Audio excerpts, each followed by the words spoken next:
Hello, everyone, and welcome to the newest edition of the Junk Baller podcast. And for the first time, as roommates, this is our first podcast together. As Kevin and I are now roommates, but I am Michael Greenwood, and I'm here with my good friend, as always, Kevin. Kevin, how you doing?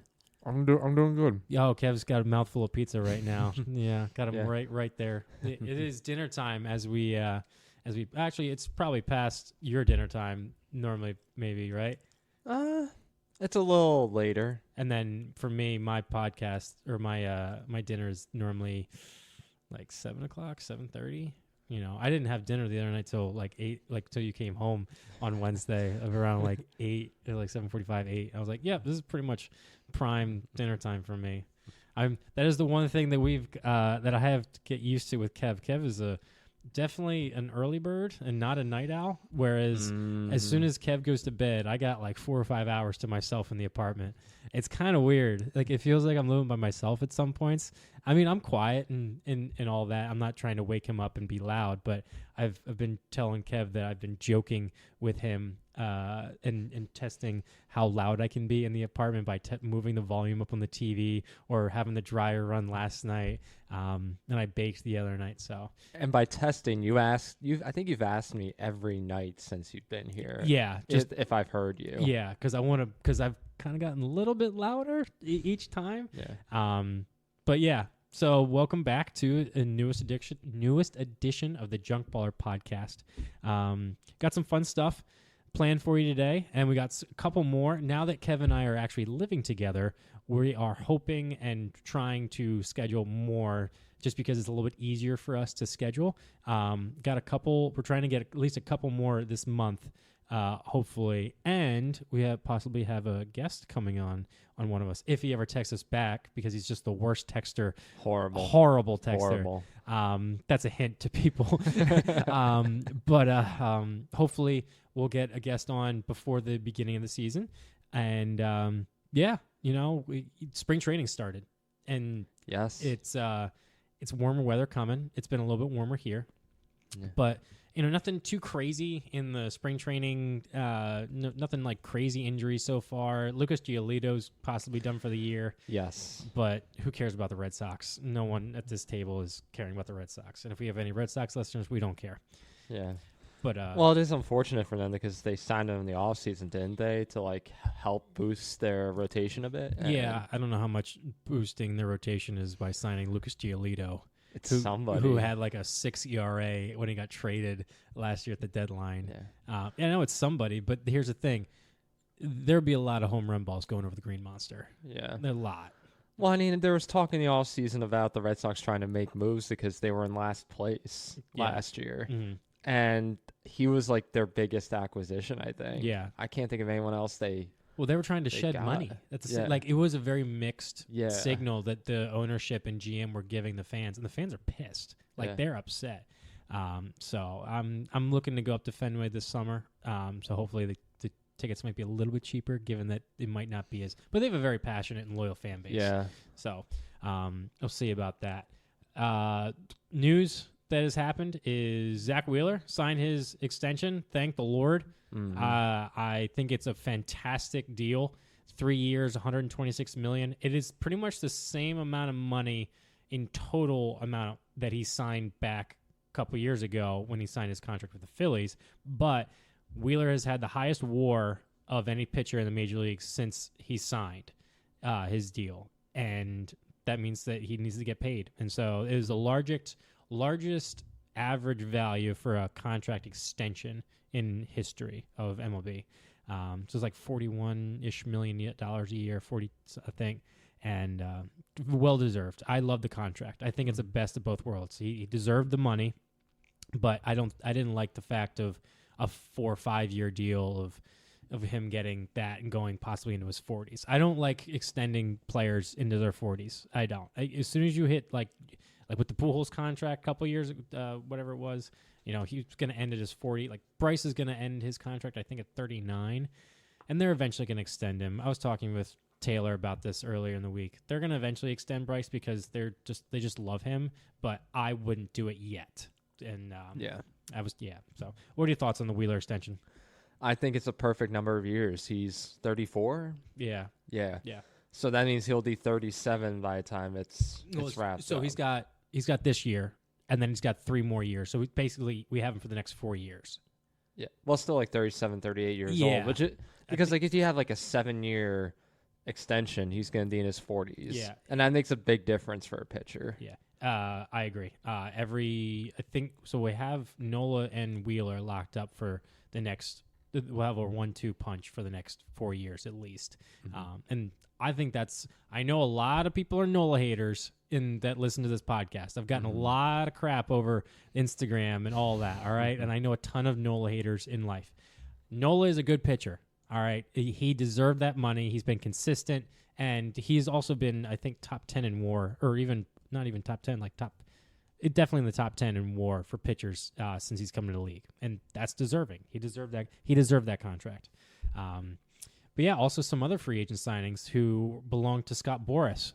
That happened. Who were they? Because you had Cody Bellinger, right? Mr. Cody Bellinger, yes. Who did you have him going to? Chicago. You had him going, so you got it right? Yep, I did. You got it right? I can't remember what I said, though, in terms of the length of contract and the amount. I think it was a little bit below 200.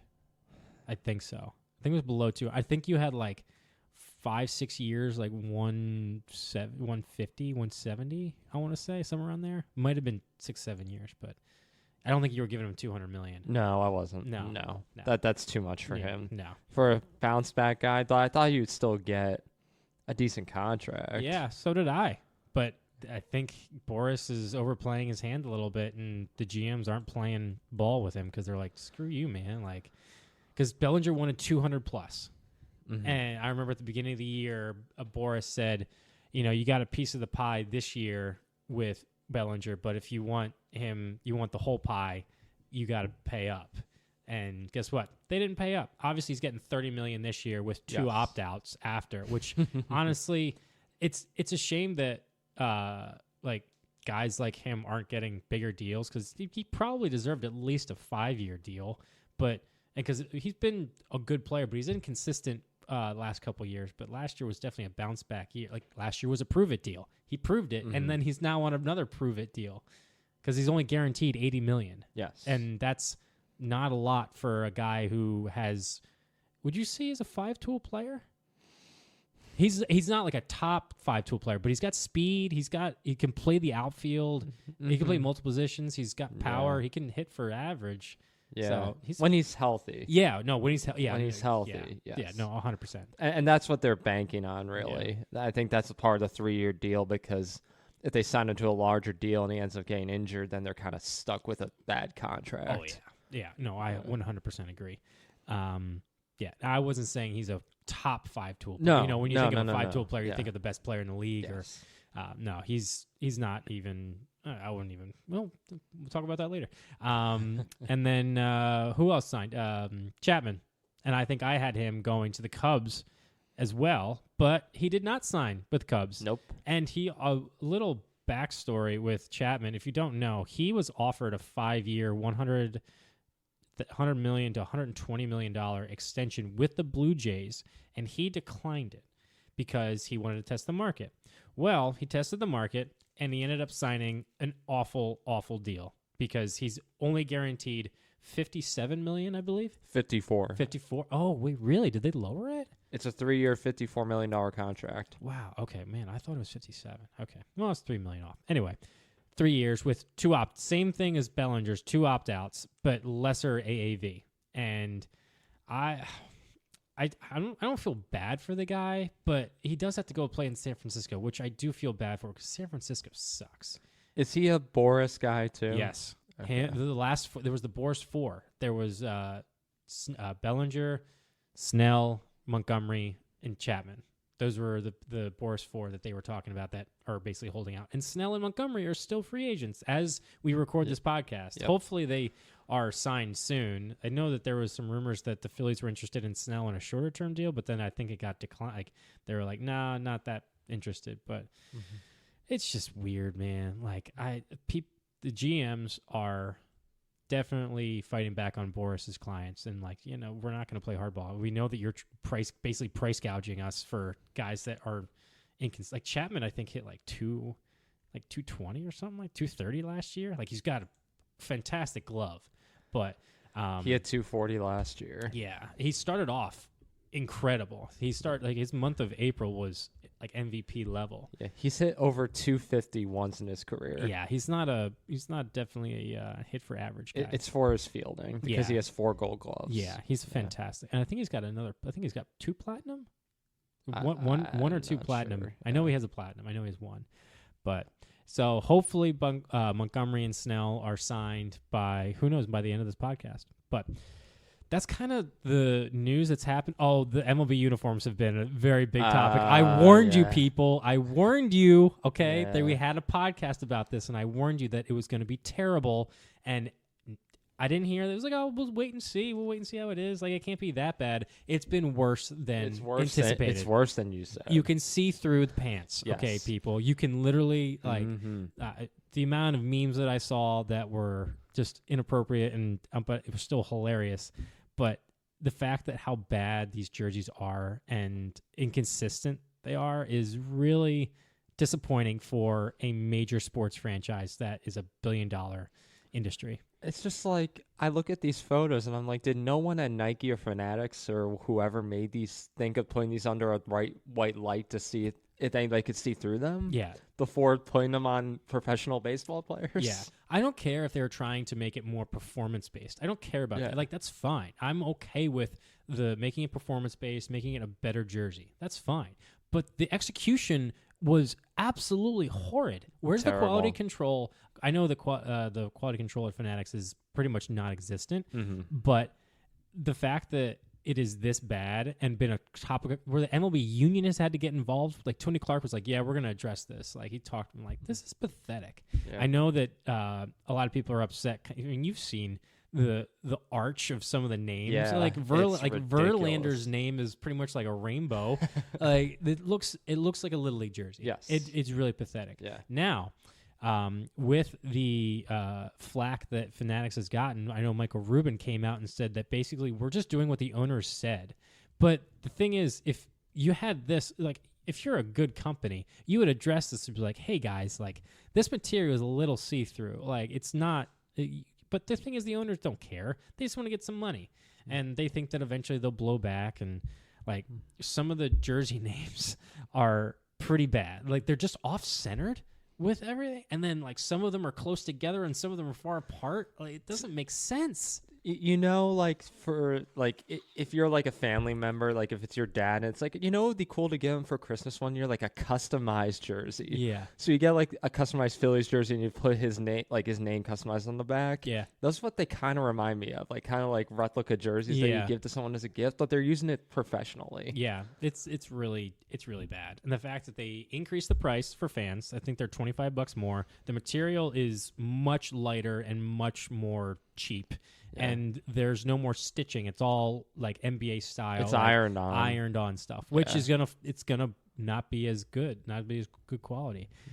Like I'm currently wearing a Majestic Phillies jersey. Majestic. Yeah. So this was before even Nike took over. I think the Nike jerseys from the last couple of years were perfectly fine. I didn't mind the Nike logo, like everything, the material. It felt like they were fine. I didn't think that it was. You didn't see any drastic changes. But as soon as like I saw the material for the Fanatic stuff, I'm like, oh boy, this is gonna be bad. This is gonna be bad. So yeah, it's been a little interesting in the baseball world for MLB jerseys. It definitely caused some Twitter. It definitely caused some engagement, but not good. It's not the kind of publicity that Major League Baseball wants. No, not at all. No. There was one other thing that I wanted to talk about: spring training. It was something with it was MLB uniforms. There was spring training signings. There was one other thing. I can't remember. Off the top of my head, I can't remember. I can't remember what you remember. That's true, because you're not in my head. No. Yeah, and I wouldn't want you to be in my head. I don't want to be in your head either. No, that sounds like a bad place. No, it's not that bad.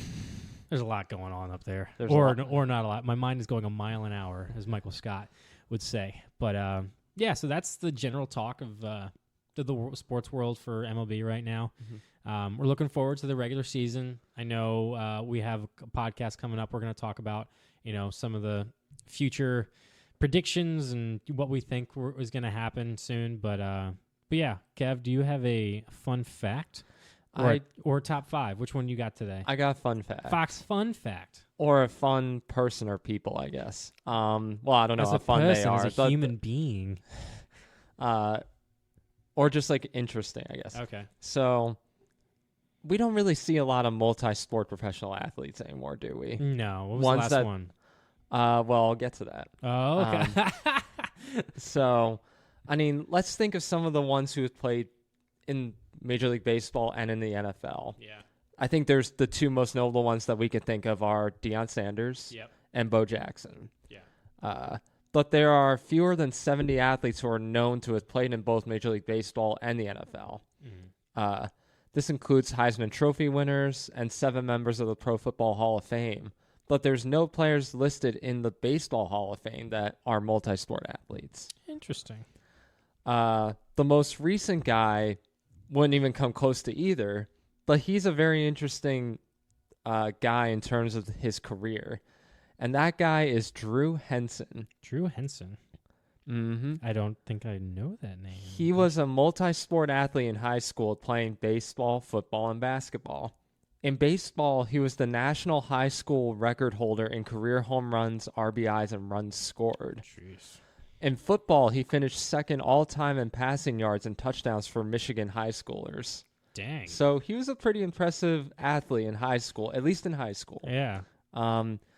He started to maybe drift toward baseball, but he decided to go to college ultimately. So he was a starting quarterback at Michigan, where he fought for a starting job with Tom Brady. Oh, yeah, that's okay. Yeah, I know who he is. Yep. And even platooned with him during some games. After Brady graduated, he took over the starting job. Despite having the 5th best passer rating in Michigan Wolverine history, he left before his senior season to play baseball instead and signed with the Yankees, signing a 6-year, $17 million contract to forego the NFL and play exclusively for the Yankees. How'd that go? He lingered in the minor leagues for a few years, but he did play in 8 games in the majors. Okay. Earning a wow, that wasn't an insane batting average of one batting average. A .111 average and 3 runs scored, no RBIs. Gotcha. Because of his lack of development, the Yankees opted to trade for a more major league talent at third base because he was a third baseman. The man they traded for to replace him, Aaron Boone. Oh, really? Look at that. Mm-hmm. Look at that full circle. Yeah. So, but after that disappointment, he quit baseball altogether after the 2003 season and decided to go back to the NFL. So he was originally drafted by the Texans, but he was then traded to the Cowboys, where he would try to compete at quarterback with another notable name, Tony Romo, who at the time was backing up Vinny Testaverde. He played in 9 games in the NFL, 98 yards, 1 touchdown, 1 interception, eventually closing out his career with the infamous 2008 Detroit Lions, including that notorious Thanksgiving game where I think it was against the Titans where they scored like almost 60 points on them, where he fumbled on back-to-back plays. Oh, my God. So this poor kid. I mean, but like how his career was like interwoven with all these other guys is what made his story so compelling. Like the more I looked on, I'm like, wow, this is an interesting guy. There's got to be a 30 for 30 on this guy, right? Yeah. Gotta be. Somewhere. What's his full name again? Drew Henson. Drew Henson. The last I saw, he was a scout for the Yankees, I think. Oh, really? But that was years ago, so I don't know if he's still doing that. Okay, let's see. Let's do a quick Google. But he was the last player as of March 7, 2024, to play in both Major League Baseball and the NFL. Cool. That's an awesome fact. Okay, here we go. Just quick Wikipedia. Let's see what we got here. So that was 2015. He's active member of the Yankees professional scouting staff. But as of right now, doesn't look like they have anything on him other than that. Yeah, it makes me wonder though, like maybe he was trying to do too much. Yeah. Like if he stuck to just exclusively one sport as opposed to just like football and baseball together, maybe he would have turned out a bit better. Yeah. Instead of just being not good at either sport. Yeah. On the professional level. Yeah. 6'4", 235. Big boy. Mm-hmm. Big boy. Yeah. No, that's definitely interesting. I mean, I feel like they should do he's got a decent Wikipedia page with a lot of stuff, but they don't have anything past what he's doing right now. They don't have that, but that's definitely an interesting fact. Your facts have been pretty good recently, better than mine. I've just been like, hey, you hear about Tony Gwynn's stats? Like, because I just loved. That's a great fact. It's just from a different angle. I love Tony Gwynn's stats. It's really incredible. It's really amazing. Greg Maddox's stats are pretty incredible too. Yep, absolutely, 100%. Did I have both of them on my team? My all-time team. I think you've done fun facts for both those guys. No, my all-time team when we did the fantasy draft. No, I don't think you had both of them. I had Maddox as my pitcher. I don't think I had Tony Gwynn because I think Biscuit took Tony Gwynn as a DH. I think, and I think I took Babe Ruth as my DH. So, which one which would you rather have, Babe Ruth or Tony Gwynn? So, so that's our fun fact. Thank you, Kev. And we are going to transition into our main topic today, which is the MLB Top 100 list that they came out with. You have something to say? Okay, yeah. Taylor did have Tony Gwynn. See, I was right. I remember. You see, this brain. Like you put Tony Gwynn Jr. on here. Yeah. Isn't there? Who's Tony Gwynn Sr.? Tony Gwynn. Because wasn't there a Tony Gwynn Jr.? Oh my gosh, I did put Junior. Why did I do that? Oh my gosh, that would maybe people were like, maybe that would have changed the results. Maybe. I think people would accepted that the fact they were talking Tony Gwynn. I don't know why I put Tony Gwynn Jr. Well, Tony Gwynn Jr. did have a 8-year career. Yeah, but not nearly the same. No. All right. Let's move on. Let's move on here, people. We're talking about the MLB Top 100 list that they came out with. Now, I think they have some criteria. I don't think they're counting players that are injured this year or not playing this year because there were some players that were left off the list that definitely shouldn't be, and we will get to that later. But we're going to go in depth a little bit here of the top 100 and kind of give you our thoughts about the list. Now, if you haven't looked at the list, they had Ronald Acuna Jr. at number 1. We're gonna give you a brief synopsis. Yeah. Mookie Betts at number 2, Aaron Judge at number 3, Ohtani at number 4, which I was surprised. I thought they were just gonna keep riding the Ohtani hype and just put him number 1. Freddie Freeman number 5. Corey Seager, number 6. Juan Soto, number 7. Yordan Alvarez, number 8. Garrett Cole, number 9. And then Julio Rodriguez at number 10. Now, I have no problems with the top 10, really, honestly. I think that that is a solid top 10 with what they are right now. Mm-hmm. I don't think that there's anyone... The order, I probably don't agree with, but some of them are just apples and oranges. Mm-hmm. I think that, if Trout was healthy... You probably have Trout in the top 10, but he kind of been, I think that's another thing. I think Trout's going to have a great year. I think he's just pissed off for some reason. But, what are your thoughts? Top 10. I would agree. I would say similar to what you're saying, dropping Shohei to 4 is a bit surprising for MLB to do. I'm not necessarily saying that was the wrong move. Yeah. Because he's not pitching this year. Yeah. If he was pitching this year, they probably would have him. He would be a number 1. Yeah. But I mean, just the fact that he's number 4, despite him not pitching, I think is a testament to his talent anyway. Yeah. Yeah. No, I 100% agree. The Dodgers have 3 players in the top 5, given that Freeman, Mookie, and Shohei are in there. So Dodgers are loaded in definitely some talent. There's 3 Yankees in the top 10. Yeah, that's right, because Soto got traded, and now Soto's in there you go. I think that Soto's going to... He just looks good in a Yankee uniform. Yeah. I hate that he does. Yeah. I hate that he does, but he just fits the part. I really want him to sign with the Yankees. I don't want the Mets have kind of put out rumors that they're like, oh yeah, we're gonna be interested in him, and I'm like, no, you're not. Don't you dare. Yeah. I don't think the Yankees would have done what they did making that trade if they didn't feel confident that they would sign him. I don't think it would be just a 1-year rental for them. Yeah. I think they're really going to be aggressive after this year to keep him. The only player that I would consider possibly moving out would be J-Rod, because I think that Jose Ramirez might be a better player than him. Obviously, Jose Ramirez has had the experience, and J-Rod's only been in the league 2 years, but also J-Rod's fantastic. Like Julio Rodriguez is just amazing. I love him, but and he has set some records early on in his career. But if I had to, have a player for my team just this year, I'd probably take Jose Ramirez over J-Rod. That's probably the only one that I would consider as a possibility that I'd move out. But I am okay with Julio being number 10. Yeah. Yeah. I mean, Nady, going back to Trout, Nady, I would trade places with those two. Like, Nady moved Trout up to 10 and Julio to 12. Because I think that if it's not like a huge drop off, but I think Trout needs to. I feel like Trout should be in the top 10 somewhere, even if he's injured. If Trout is healthy, I think he's still the best player in the league. Yeah. Like, obviously he's had his injury problems, but if he's healthy, I don't think there's anyone better.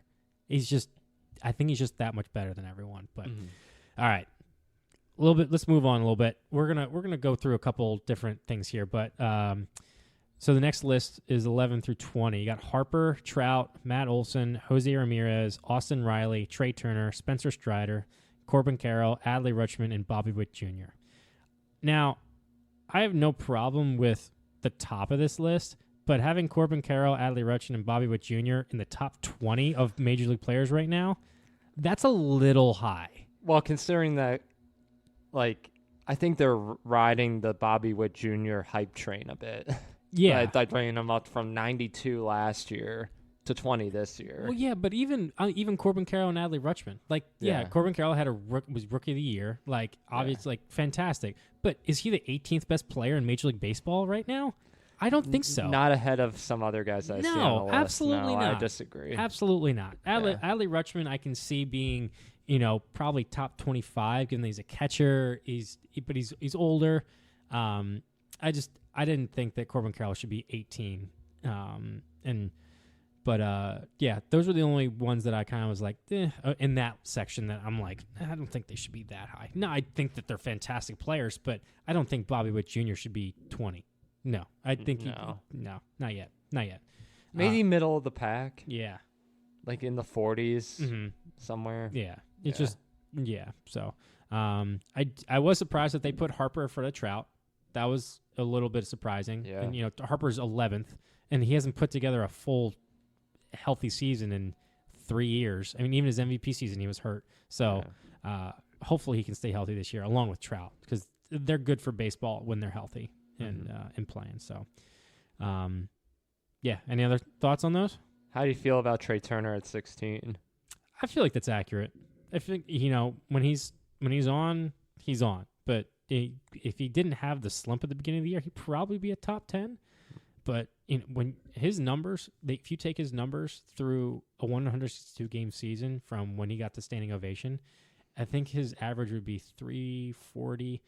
55 home runs, 170 RBIs, an OPS over 1,000. It was ridiculous what his numbers would be. The second half, I think it was 2 full months of him playing baseball. If they stretched it out to 162 games, so he was on 100%. But 16's fine with me.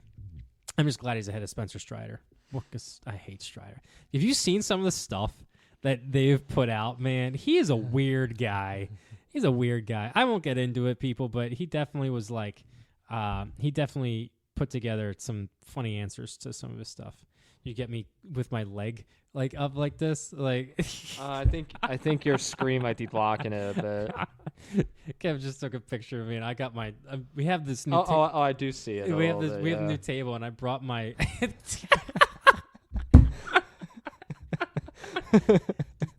Take another one. I can't do that. No, absolutely not. Too cash. Yeah, I have we have this new table and this chair's a little bit higher, and I don't know. I can't sit normal, and I like I always have the tendency to like be in a chair like sideways or like my feet up on the like it's just so like right now I have my left leg like sideways on the chair, and like basically both my feet are on the cushion right now. It's kind of like almost crisscross applesauce type thing. Well, now that you talked about it, they have to see it. Yeah, I know. I feel like I'll put it on Instagram or something like that. But jeez, that's funny. It caught me by surprise. All right, let's move on. Let's move faster a little bit. All right, 20 to 30, we got Marcus Semien, Jose Altuve, Kyle Tucker, Manny Machado, Francisco Lindor, Fernando Tatis Jr., Luis Robert Jr., Zach Wheeler, Corbin Burns, and then Blake Snell, who is still a free agent. You have the 30th best player according to MLB, and he's a free agent. Mm-hmm. So and wasn't ranked last year. Wasn't ranked, yeah, because he's a little bit inconsistent. But he just won the Cy Young. Yeah. So, yeah. Anything stand out to you here? Like, do you think any of these players are like, you know what?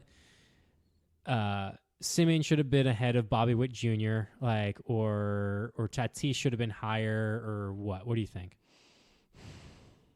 I mean, maybe Lindor ahead of Witt. Yeah. Like, I mean, I think his ranking in terms of the top 100 is fine. But, like, if you're going to rank one shortstop over another, yeah, I think Lindor has to be over Bobby Witt right now. Right now, yes. Obviously, Bobby Witt probably can be a better player than Lindor, just with potential. But I think I'd take Francisco Lindor this season over Bobby Witt. Yeah. But in the future, no, I'd take Bobby Witt over Lindor. But that's the thing. It's right now. Yeah. So that's why they're doing it. I wonder if Machado will have a bounce back. Yeah, he was ranked 5th last year. Yeah, he was in the top 5. Yeah, I think he's the type of player. I don't think he's the type of player that takes his not that it takes his job seriously, but like I feel like he's not the type of player that's. I feel like he's going to turn into Miggy, where he's going to get kind of slow and kind of like not take care of his body and become a one-dimensional player. Now, obviously, Machado's a way better defensive player than Miggy was, so he has that. But remember when Miggy was in the league, like he was fairly athletic. And then moves to Detroit and kind of gets a little bit like just kind of a slugger type guy. Yes. I could see that happening to Machado in the next couple of years. Yeah.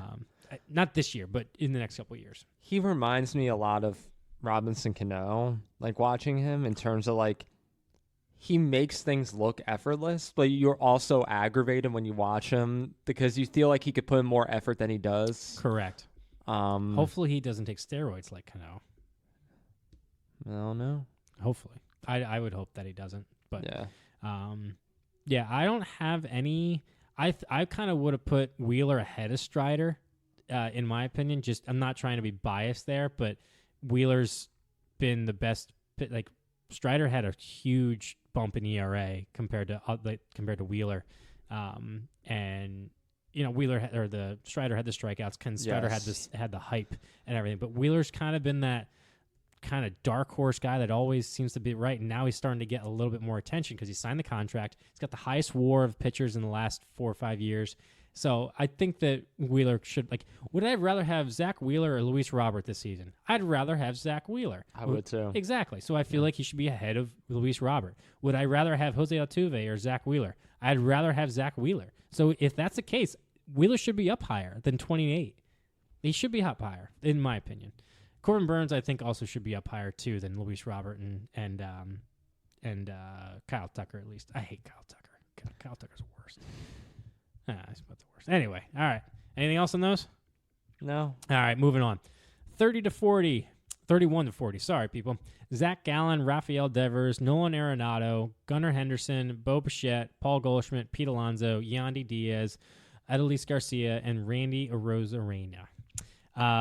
I think that Nolan Arenado, although he had a down year, I think he should be higher than 33. Mm-hmm. I think he didn't win a Gold Glove this year. Like he just had a down year, but I still think that he was 6th last year. Yes, he was. He's now 33. I don't think that. I I don't think that Arenado should have gone down that. Like, if you have Nolan Arenado and then you have Gunnar Henderson right next to each other, that doesn't seem right. No. Like, Gunnar Henderson won Rookie of the Year. He looks like he's got a lot of potential, but he could bat 200 this year and have a sophomore slump. I don't see that from Arenado. Like, that's the thing. Arenado should be, I think, a little bit higher. Yeah. Goldschmidt dropped too. He was 7, and he's down at 36. I mean, the Cardinals had a down year and as a whole, and they went out this year. The one thing that they complained about was that they didn't have the veterans complained about is that they didn't have more veteran presence in the locker room. So what they do? All the free agents they signed were over 30 this year. They brought back Carpenter. They went and got oh crap, I can't remember his freaking name. All the pitchers they Sonny Gray, Kyle Gibson, all those guys, all 35 or 32 or 33 plus. Yeah. So that's what they did. I wonder if they're just going to keep riding the older person train until they just crap out, and then you got to rebuild. Yeah, they might. They might. I feel like the Cardinals are one of those teams that really holds on to things for a long time. Yeah. Their ownership is, or the fan base has kind of come at the GM and ownership a little bit recently, but I can't think of anything else in terms of, should anyone be higher than these guys right now. Like, I think once we get to the next list, we kind of think like, no, that person should be higher. But I think that Gunnar Henderson should probably a little bit high. Like, I don't view him as a top 34 player in the major leagues right now.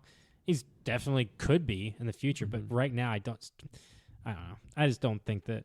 I think they're kind of riding the rookie hype train, and they have to have these lists so that way we talk about it and like say stuff like this, so we talk about it. Yep.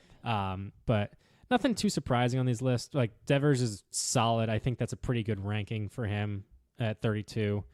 I don't have anything anymore on that list.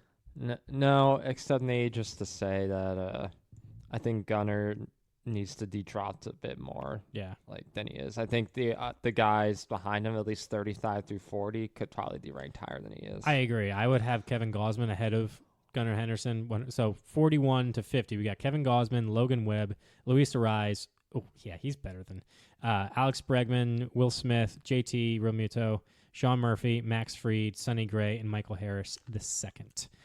I'd take Kevin Gausman over Gunnar Henderson. I'd take, I'd probably take Bregman over Gunnar Henderson right now. Again, this is what we're talking about right now. We're not talking about the next 5 years. We're talking about this season, people. Would I take JT over Gunnar Henderson right now?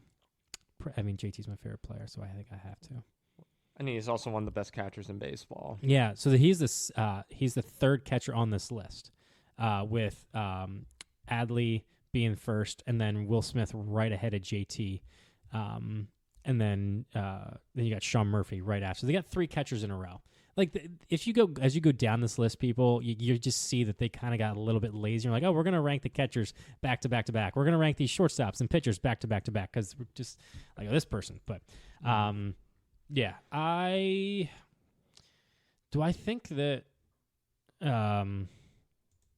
is Sonny Gray the 49th best player in the major leagues right now, or Michael Harris 50? Like, I don't think Michael Harris is last year he was ranked 53.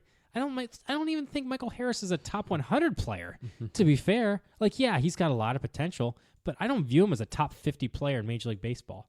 Yeah. Do even people know who he is? He's bats 7th or 8th in that lineup. And that lineup's loaded, but like, he's not a top.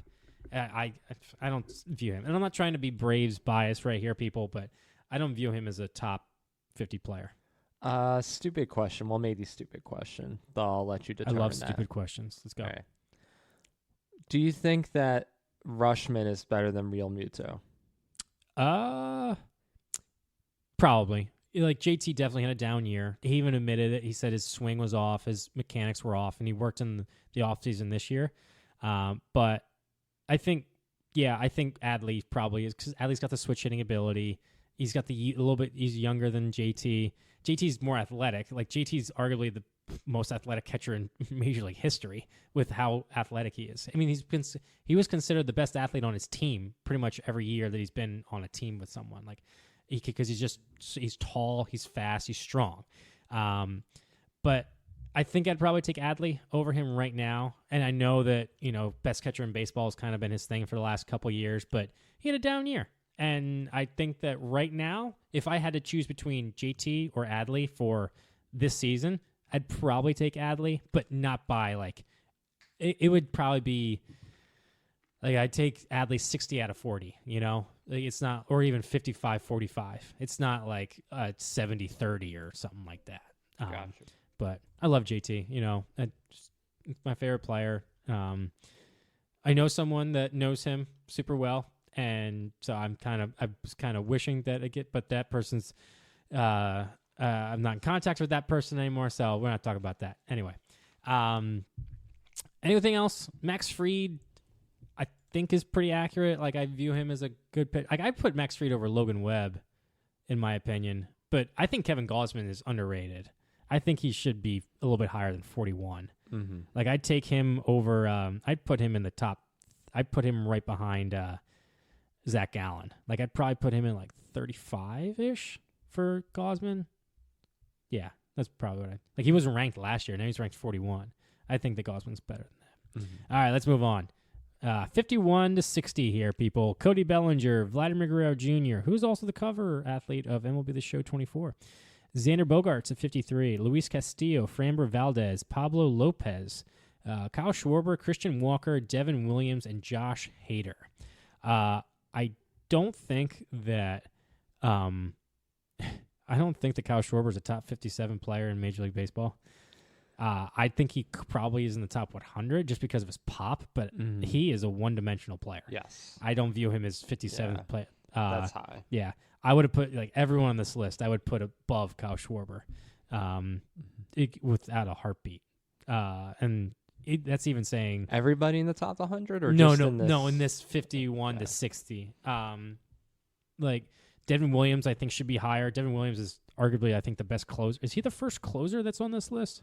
Yeah, I think so. So he's ranked the best closer, which I think is accurate. And Josh Hader's right behind him, which, to be fair, I think both of them are probably 1-2 in closers. I don't see any problem with that. Pablo Lopez, I think, is a little high.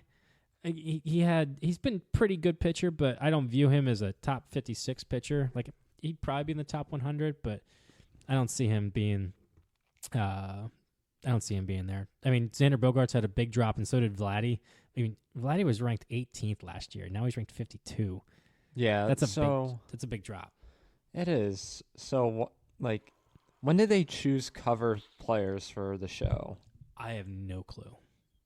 They revealed it about a month ago. Not even a month ago, but like 4 or 5 weeks, 3 weeks ago.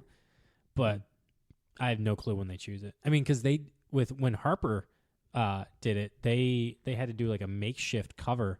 Like, you notice his cover's a little bit different than everyone else because he's signed that year, and his cover's like a little bit like it looks a little photoshopped and everything instead of being like more natural. So, but yeah, I don't see that.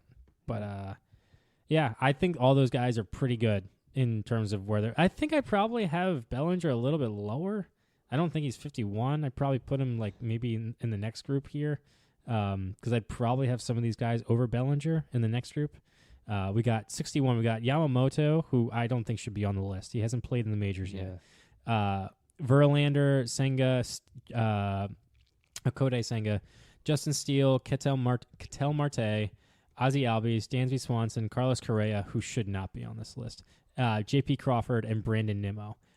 This is where I think this list, you start to see a little bit more of a drop-off in talent compared to other sections that we've been going through.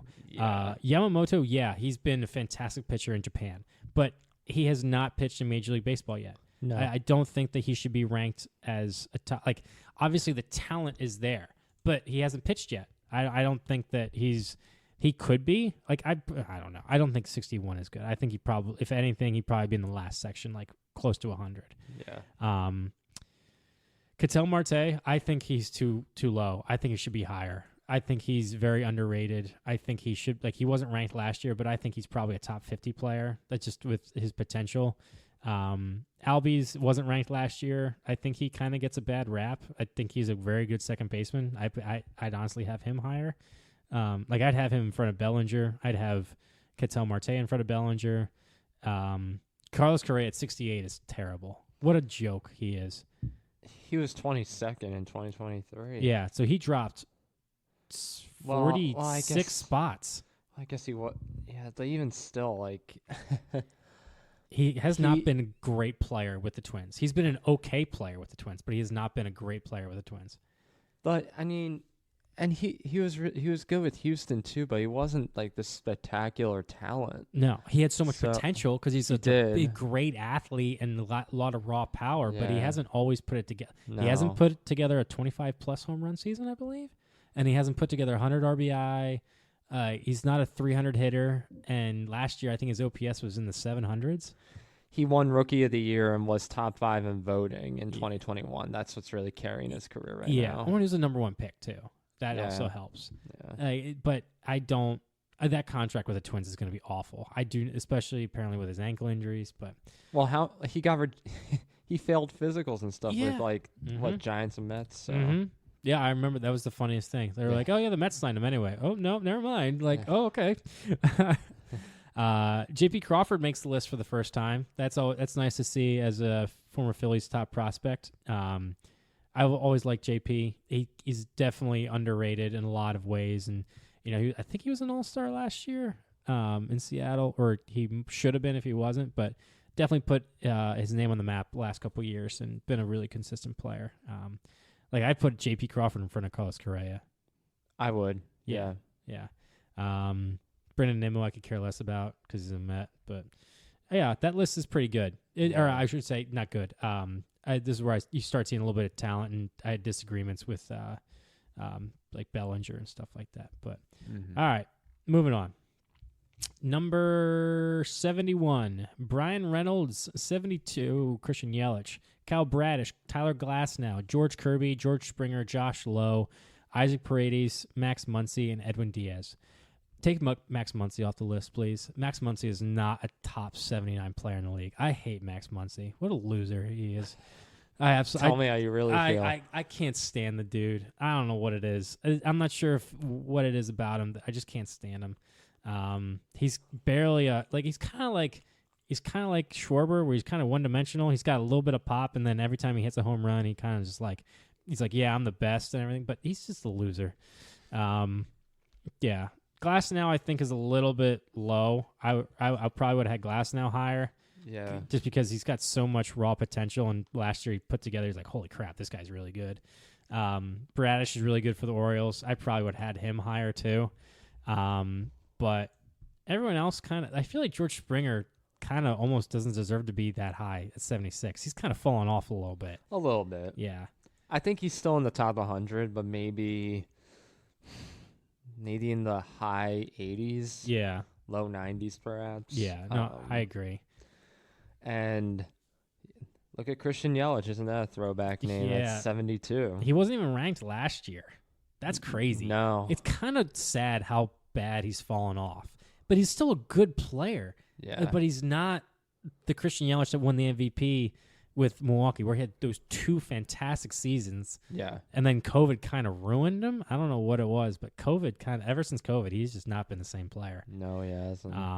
Yeah, you kind of feel bad because he's kind of a nice guy, and doesn't do anything too crazy. But he signed that big deal with Milwaukee, and you're like, sweet, this is going to be good for Milwaukee. And he just hasn't been that guy that carries the team. Just like with Brian Reynolds in Pittsburgh. Yeah. Just signing deals. Yeah. But Brian Reynolds' deal was only $100 million, and where Yelich was 200 something, like 200. Yeah, but that's true. Yeah. Yeah. I like Brian Reynolds. At 71, I might have actually had him a little bit higher. Like I'd take Brian Reynolds over Bellinger, and that's 20 spot difference. Absolutely, I'd take him over Bellinger. I think Brian Reynolds should have gotten more money. He's a switch hitting outfielder that is a pretty decent average hitter. Yeah. Yeah. So, anything else you got? No. All right, moving on, people. We're getting there. We're getting there. 81 to 90, right? Yeah, that's right. Yeah, we go. Yep. William Contreras, and then his brother Wilson Contreras right after him. Marcell Ozuna, Sai Suzuki, which I haven't. Wait a minute. Is that that was a Suzuki they signed last year? Mm-hmm. Yeah, because they signed another guy. Yeah, that was a pitcher that they signed. Yeah, J.D. Martinez, Anthony Santander, Nolan Jones, who came onto the scene last year, Ha-Seong Kim, Matt Chapman, and Jordan Montgomery. Have you seen Nolan Jones play? No. He's pretty fun. The dude is definitely, if the Rockies are, if there's anything to watch about the Rockies this year, it's Nolan Jones. I had him on my fantasy team at the end of last year. Oh my God, he was so good for my team. I don't know if he should be ranked this high though, given that he just came up and played. But they're playing. I think they're playing the hype with a lot of these guys. Yeah. It's like putting William and Wilson Contreras together. Again, lazy. Like it's 81 lazy. and 82. Yeah, it's lazy. Yeah. They did that for conversation right there. Well, you kind of have to start doing that too as you move further down the list. Yeah. Like, I hope Santander has a year where he moves up higher than 86. Yeah, even as a Yankees fan because he's an Oriole. I like him. I like him too. He's fun to watch. Yeah. The Orioles are fun to watch, honestly. Yeah, it's gonna be they're gonna be a good team this year. Yeah.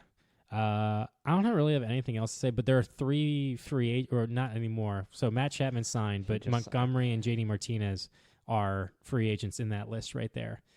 Martinez declined a deal with the Giants because he didn't want to go there, and Jordan Montgomery is seeking a lot of money. So I don't really have any. I think that William Contreras is probably better than his brother Wilson right now, but Wilson Contreras was, I think, a top 50 player, and maybe top 60 with the Cubs. I thought he was really good. I think the distance in talent between the two is more than one player. Yes, I agree. I agree. I also am. William Contreras seems to kill the Phillies every time he plays. But all right, finishing out the top 100: 91, Nathan Eovaldi, Dylan Cease, Cal Raleigh, Gabriel Moreno, Royce Lewis, Josh Naylor, Tristan Casas, Nathaniel Lowe, Matt McClain, Ellie De La Cruz. Half these guys shouldn't even be in. I don't think half these, or actually more, probably shouldn't even be on this list.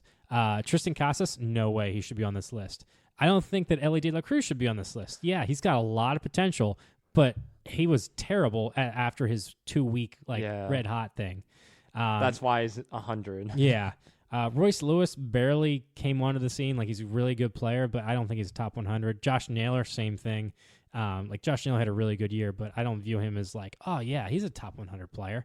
Dylan Cease had a down year. He's ranked 55 the year before. I can see that being, he's definitely still one of the best pitchers. But I actually was looking up. What do you think? What do you think about this list? I mean, there's not much to say when you get to 91 through 100. Yeah, they're all. You can definitely tell the talent is going down. Yeah, I don't know. Because of the LA De La Cruz, it's kind of like a popularity thing. Yeah, it's kind of like we have to have him here, so we're gonna put him at 100, even though he was terrible in the second half of the year. Yeah. Dylan Cease, I feel like he should be higher than 92. Yeah. Even though he did have a bit of a down year, like you said, he's still one of the better pitchers in baseball. Yeah, finished second in Cy Young the year before. Yeah. So, yeah, I agree. It definitely gets harder towards the end because you're all right, this guy could do it. But, yeah. So that's the top 100 people. And now I'm going to tell you some players that should have been on this list that weren't. And again, I'm gonna give some clarification as to why I think they should be on. Now, the MLB did say that it's players that are injured, they're not on this list. Like some of these players that I have list, Sandy Alcantara's not on the list, Max Scherzer's not on the list, DeGrom's not on the list. Well, Walker Buehler's not on the list, Shane Bieber's not on the list, and Felix Bautista's not on the list. All those guys are not on the list. They are going to be hurt this year, or were hurt. Walker was hurt last year, but Scherzer's not on the list. I would take Scherzer for half a season over some of these guys, 100%, even if they're older. But number one guy that I think should be on this list is Aaron Nola. He's a top 100 player. You're telling me that you'd rather have Josh Naylor or Tristan Casas over freaking Aaron Nola? You got to be kidding me. Just put Nola at 100. Give me a freaking break. And not that you'd knock off Ellie De La Cruz. Put Ellie De La Cruz 99. All right. I will take I will take Aaron Nola over Cal Raleigh, Gabriel Moreno, Royce Lewis, Josh Naylor, Tristan Casas, Nathaniel Lowe, all those guys. 100%. All right. I'd take Nola over JD Martinez, Anthony Santander, Chapman, and Montgomery. So he's already over all these guys that are in the 80s. I'd take Nola over Yelich. I'd take Nola over George Kirby. And I take Nola over Edwin Diaz for sure. So he's already over some of these guys that are in the 70s for me. All right, let's go in the 60s here. Would I take Nola over Yamamoto? I don't know about that one. But here's the thing. I don't think Yamamoto deserves to be on this list because he hasn't pitched in the majors.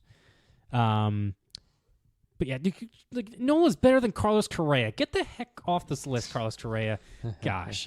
Joe Musgrove's not on this list. Some of the guys that also Salvador Perez isn't on this list, and Salvador Perez has like 25 home runs. It's been consistent with his home runs over the years. Now, a little bit more serious. Some guys that I think that should be on this list that probably were not snubbed, but probably more deserving. Bobby Miller, he had a great year last year, and I think he's probably better than some of these guys. He was a rookie with the Dodgers. He's got great stuff. I think he had a 3.5 ERA, but he's definitely going to be top of rotation, or not even top, but like a consistent guy for the Dodgers. Zach Eflin had an all-star level year last year and should be on this list. And then probably my last guy that I think should be on this list that you're going to like, Gleyber Torres. Gleyber Torres should be on this list. That dude is so underrated in so many ways. I know that he gets a lot of crap from the Yankee fans and all that. I know he's liked among Yankee fans too in some ways. But that dude, he batted .273 with an OPS of 800 and 25 home runs. And he plays he's at short, right? Or is he at second? Second base. Yeah, he's at second. Yeah. I think he's a top 100 player. And he was an all-star the first 2 years of his career. Then COVID hit, and then I think he was a little bit injured in 2021. But I think he's a top 100 player. I think he's going to have another good year because it's contract year. I put him at he's projected to have 21 home runs, about 70 RBIs, and an OPS of around 800. But I think he's going to have a better year than that. I think the Yankees are going to do better. I think so. So those are some of the lists. Nola definitely deserves to be on the list. Give me the Nola hate, people. Give me the Nola hate. But yeah. You have anyone that you think you should be on the list that you could think of? Any Yankees? Should Rodon be on the list? No. Well, I was wondering what you thought about Castellanos being in the top 100. No, I don't view him as a top 100 player. No? No. He's a good player, but he's not top 100. He's like 110, 120. Even ahead of these other guys on the yeah, no, I take behind these guys on the list. So, all right, let's look at this a little bit deeper. Like I like Castellanos, but would I rather have him over? I'd rather have him over Josh Naylor for sure.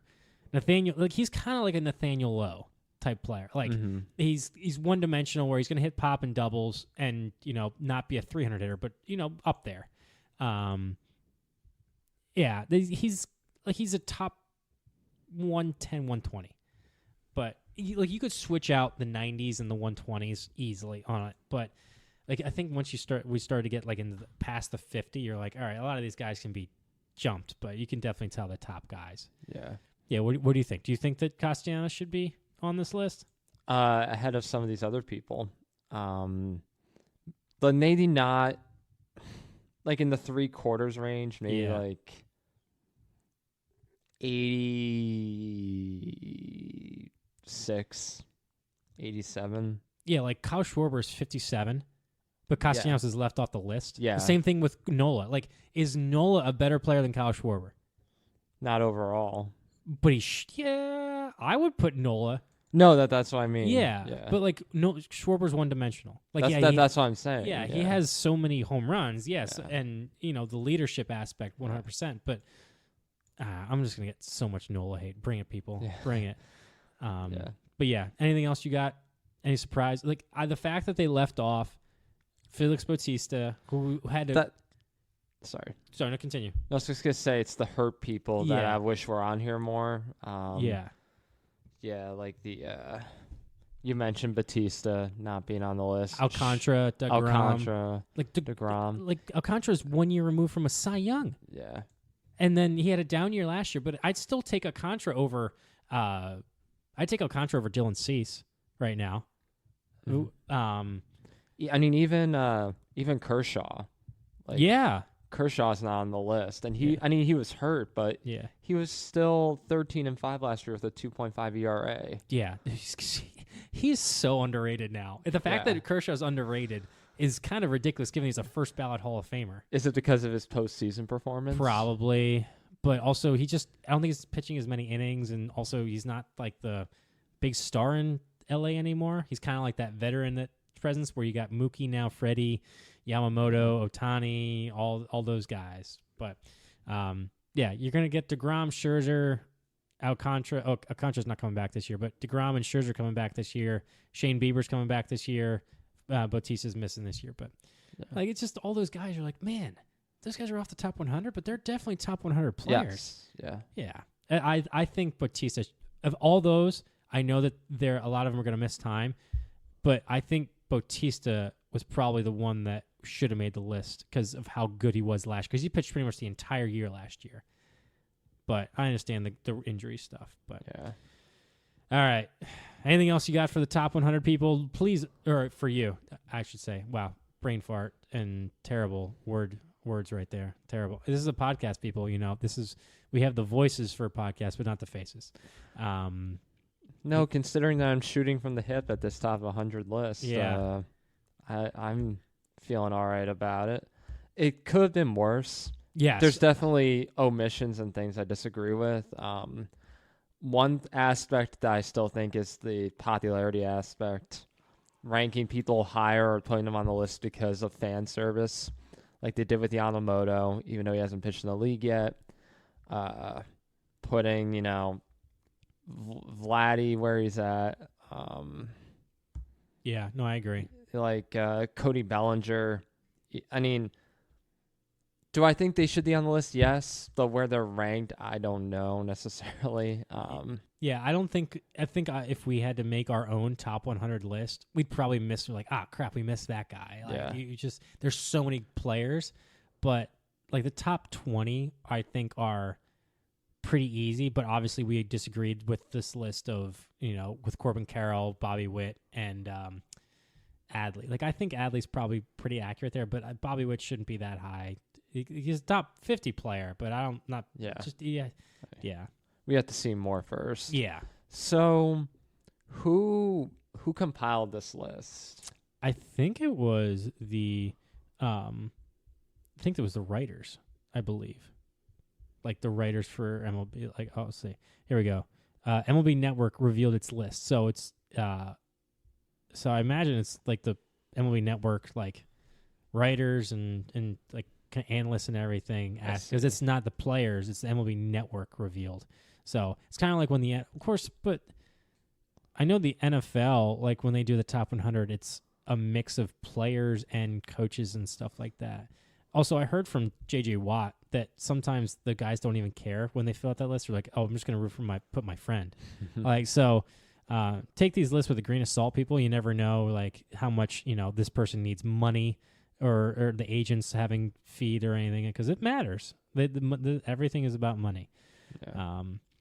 But yeah, let us know what your thoughts are. Did some people deserve to be higher? Were there some people left off? Do you agree that Nola should be on with me, or do you not agree that Nola should be on?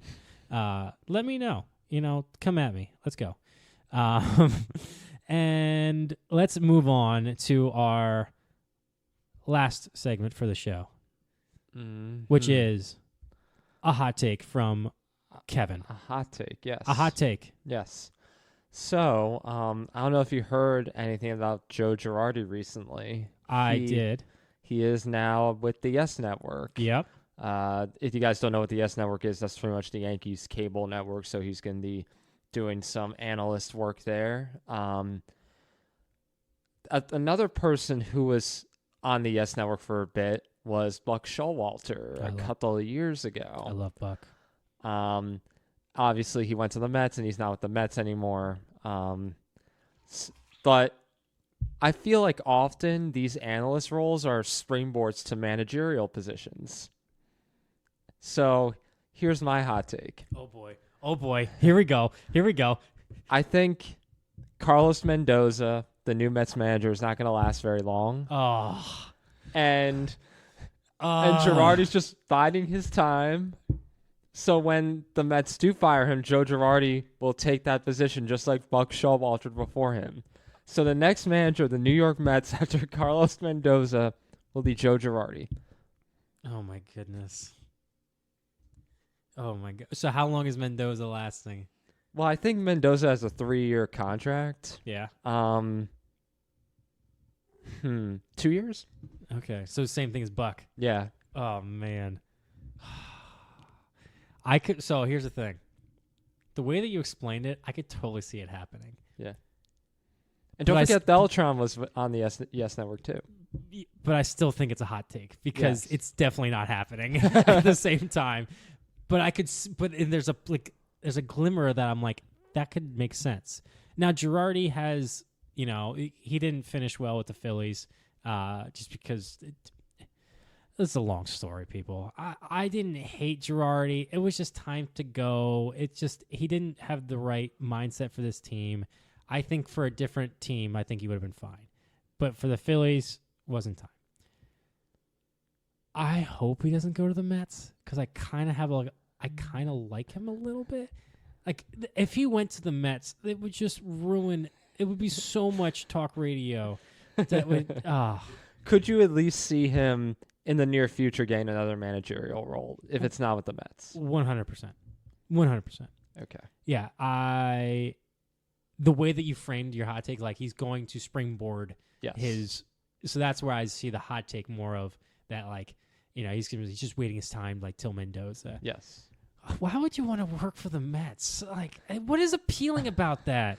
You're the lesser franchise in a great baseball city, and you're gonna be pathetic. Like, come on. Everybody has their price. Yeah, and Steve Cohen is gonna, and he has a lot of money. He has a lot of money. He is spending money. It didn't really work out last year, but yeah, unless they have like, I don't know. I've heard that the Mets camp has actually been pretty good. Like, the vibes are good. The team definitely, and it's spring training. You have all those cliche, like, he came into the best shape of his life. The clubhouse is better than ever. Like, but I've heard that the clubhouse last year was a lot different, and this year it's definitely a little bit more like energetic. And so it was because Buck's a little more old school. Yeah. I like that hot take. Yeah. I'm just trying to think over the last 15 or 20 years, a Mets manager who's lasted more than 3 or 4 years. It's a little difficult. Yeah. Did Terry Collins last 4 or 5 years? Yeah, he lasted a while. What was the pitching coach for Callaway? Mickey Callaway. Mickey Callaway. That was a few years. That was a dumpster fire. Beltran didn't even get the chance. Yeah. There was someone else. Did they fire Callaway and then it was Beltran and then Buck? I thought there was someone in between. There was someone in between. Why am I missing it? I can't remember who it is. I can't remember who it is either. Well, Willie Randolph, I think, lasted 4 years before he was fired. And then there was Omar. Was it Omar Minaya? He lasted a few years, and then Terry Collins. It's just there's so many of them. We're testing our baseball trivia. Yeah. And which we are going to be doing in a couple weeks. Oh, no. Minaya was the GM. I don't, or was he? I can't remember. Yeah.